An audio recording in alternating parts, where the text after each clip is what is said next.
What's going on, guys? Welcome back into the channel, and today we have a huge RDFL recap for you. We're going to be covering everything up from the point where we got eliminated from the playoffs until the pretty much end of preseason here.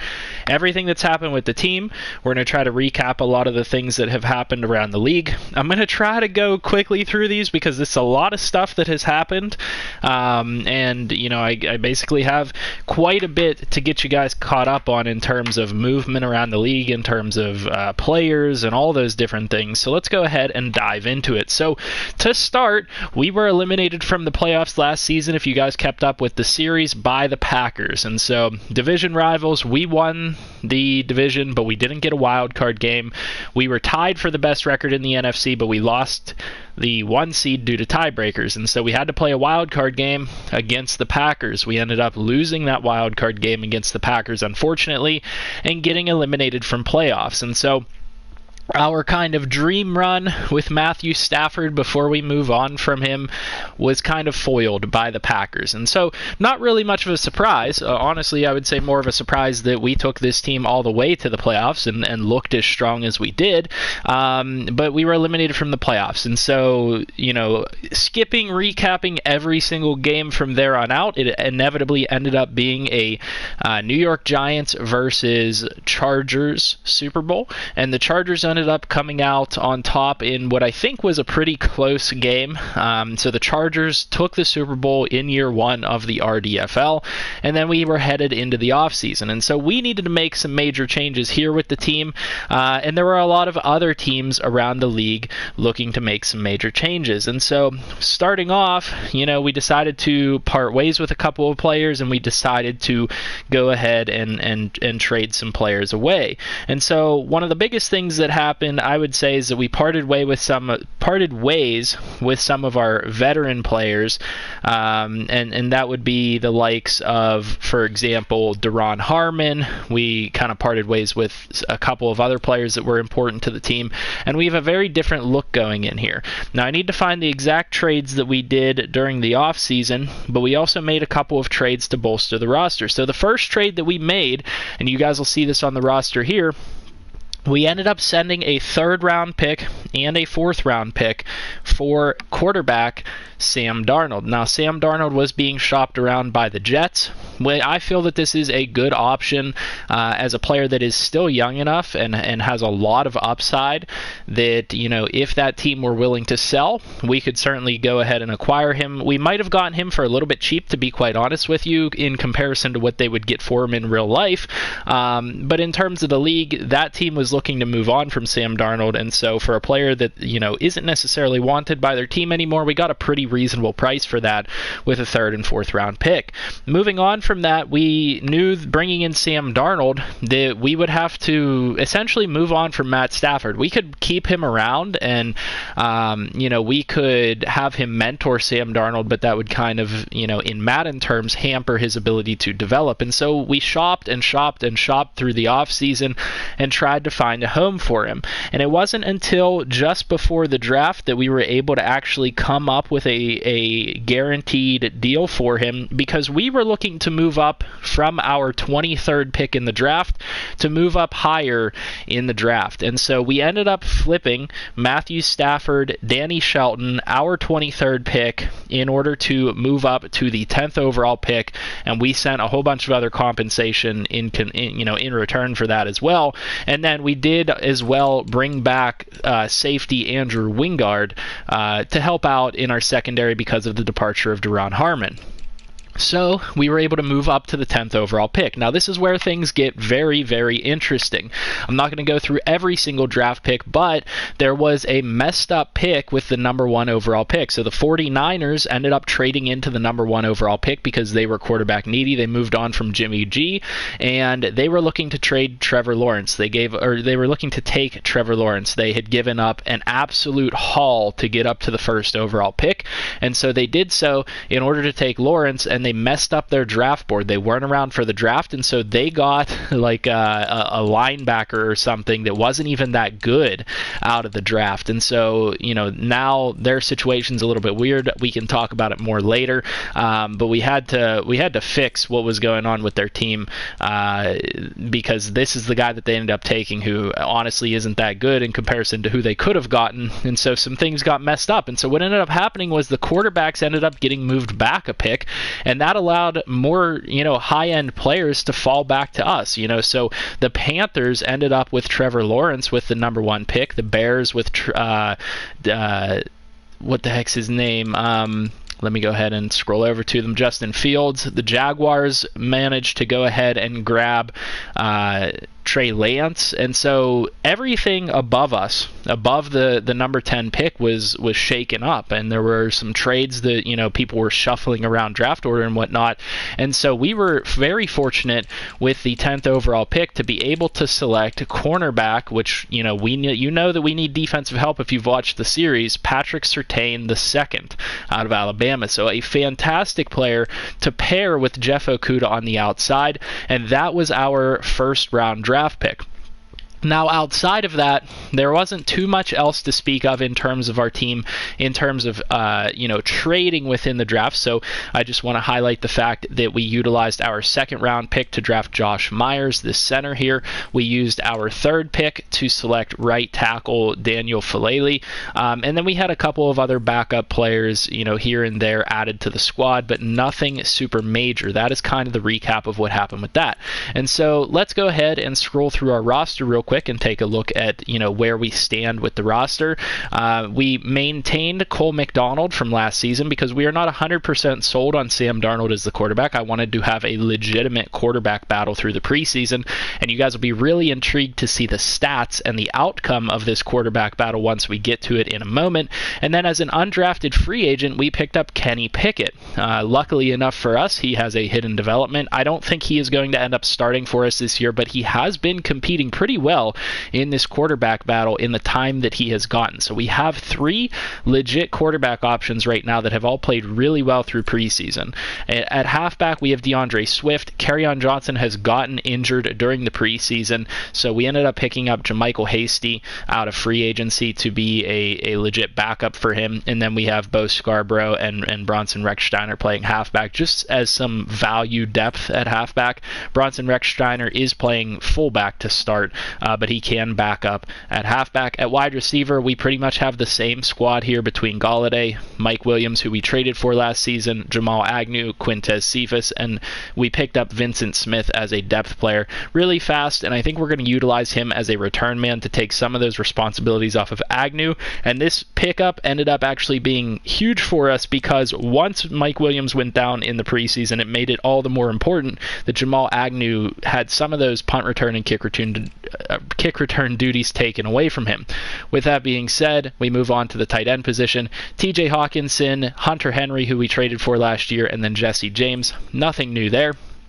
On the offensive line, I don't think there's much else here to update. We did bring in Brian Winters as one of our only offseason signings.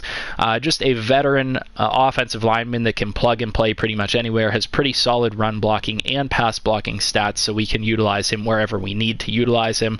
He can kind of move around on the offensive line as injuries happen.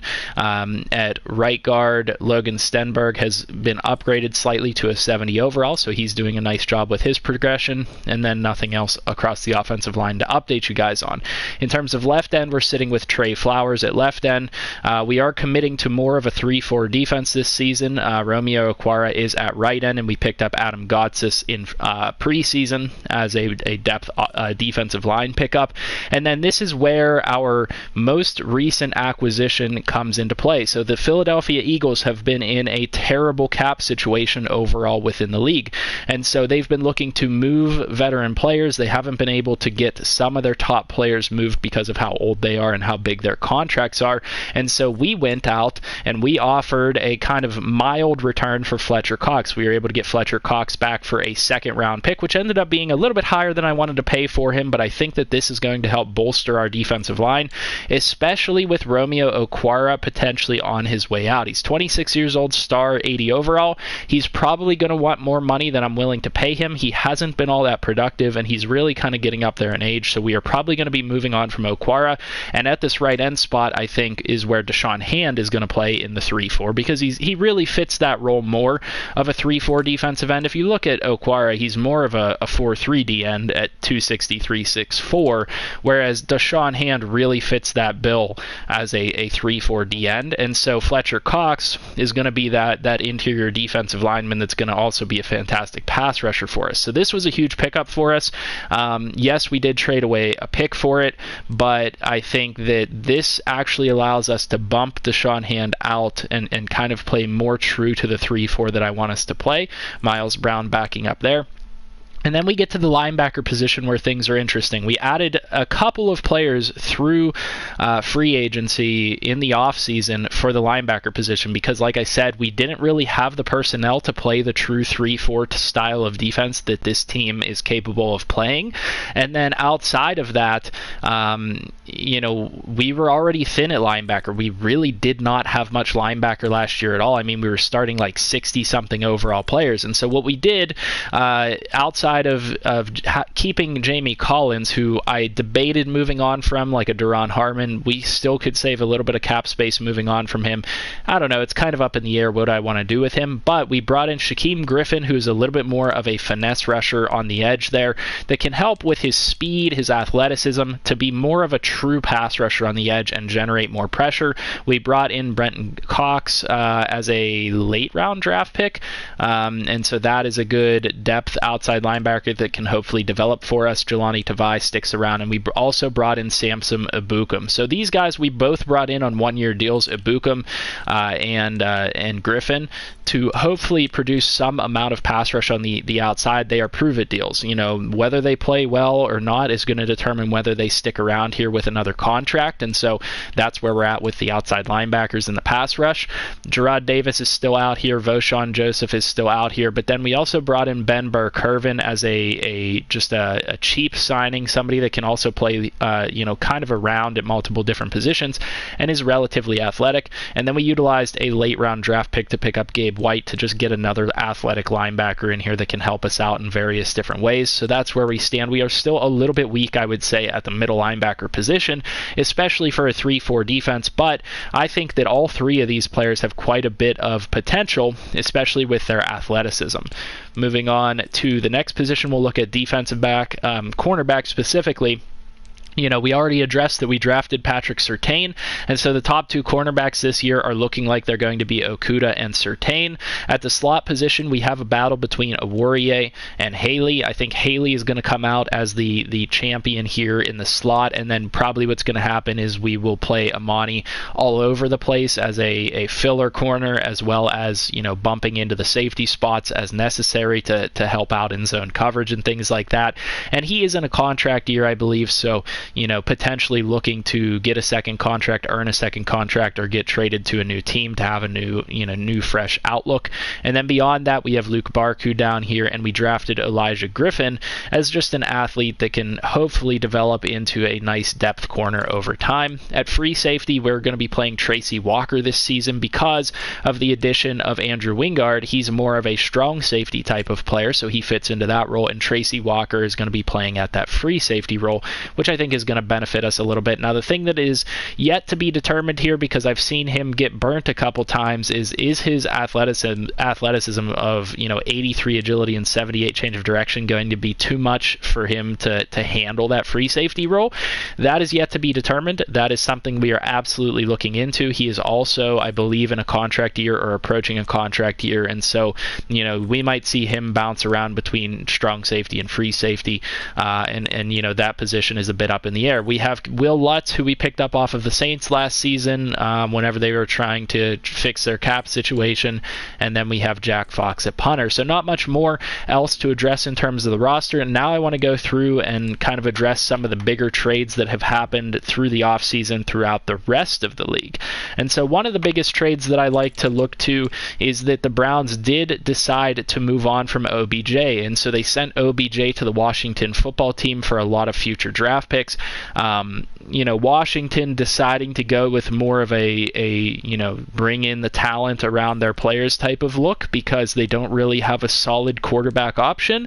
And so I guess they're figuring, if they find a quarterback option and want to develop him, the best way to do that is to have the talent around him to be able to be effective. And so they brought in OBJ to pair with Terry McLaurin, which I think is, a pretty interesting comment, or a pretty interesting combo. So leave down in the comments, what you guys think of that acquisition or that move. And then the Cardinals, they traded for Von Miller to play on the edge. So Cardinals look like they're gearing up for more of a Super Bowl run, because they're going, with the age route, bringing in Von Miller to pair with already kind of older defensive end Chandler Jones. So they have really nice pass rushers on both sides of the ball.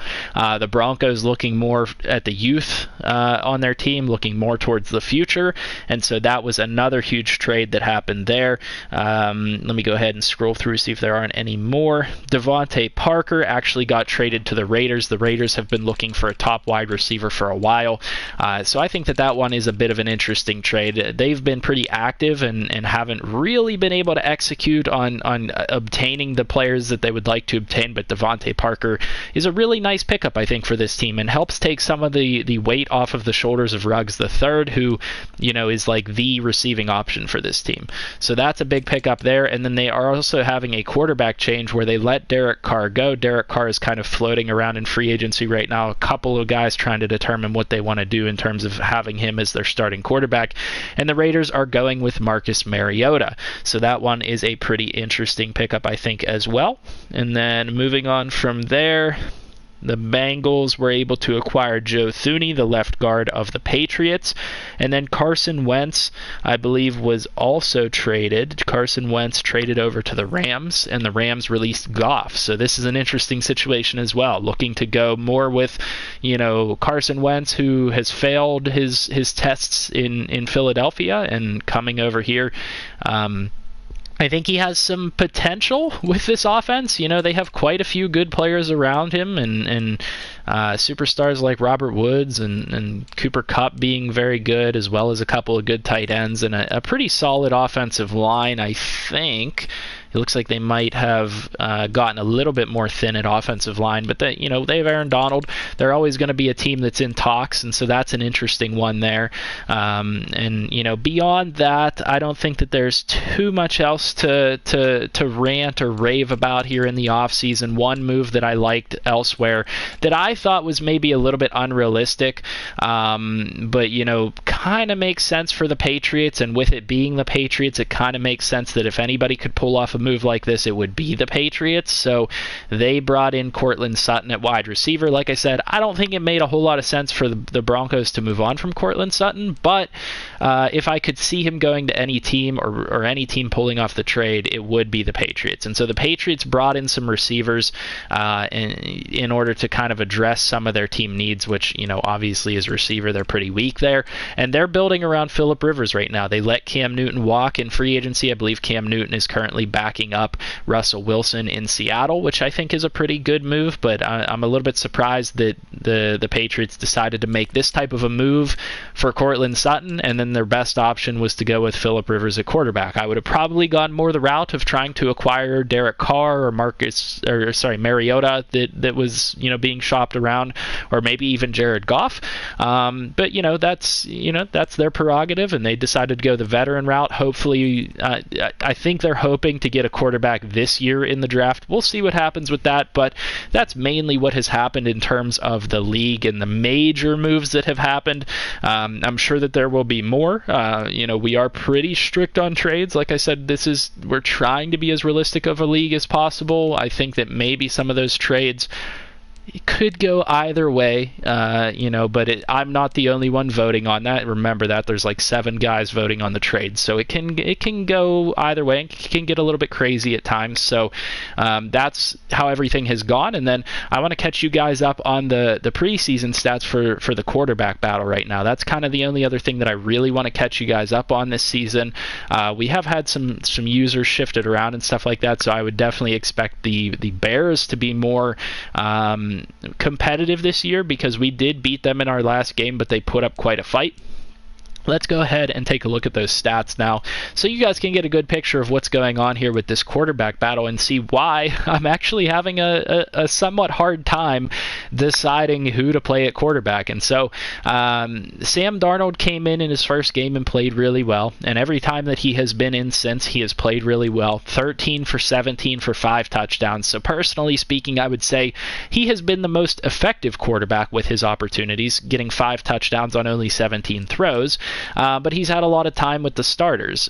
Recently, we've given Cole McDonald quite a bit of time with the starters, and he, himself has been very effective with his time. None of these guys throwing any interceptions yet, and none of them really even throwing any balls that are interception worthy, I think is worth noting, because you're going to see pretty low interception numbers in this league because, of our sliders and our rule books and stuff like that. You're not going to see crazy interception numbers, but, for what it's worth, these guys weren't missing passes. Like some of the guys that I've been going up against, Mitch Trubisky, whatnot, they miss passes, and my guys could have interceptions against those players. Whereas Cole McDonald, Darnold, Pickett, none of them have thrown balls to defenders. None of them have been way off on their targets. Now, the interesting thing, like I said here, is that Cole McDonald has been getting a lot of the workload because of the way that I've broken things up, and because I'm most intrigued by Cole McDonald right now because of what I have seen out of him. To have 24 of 33, which is 72% completion, and 5 touchdowns with no interceptions, and like I said, no bad balls thrown, I really like what I see out of him. We see a 149.4 quarterback rating. Not a whole lot of negative to put on there. He has played 3 out of 3 games. We've given him a lot of reps.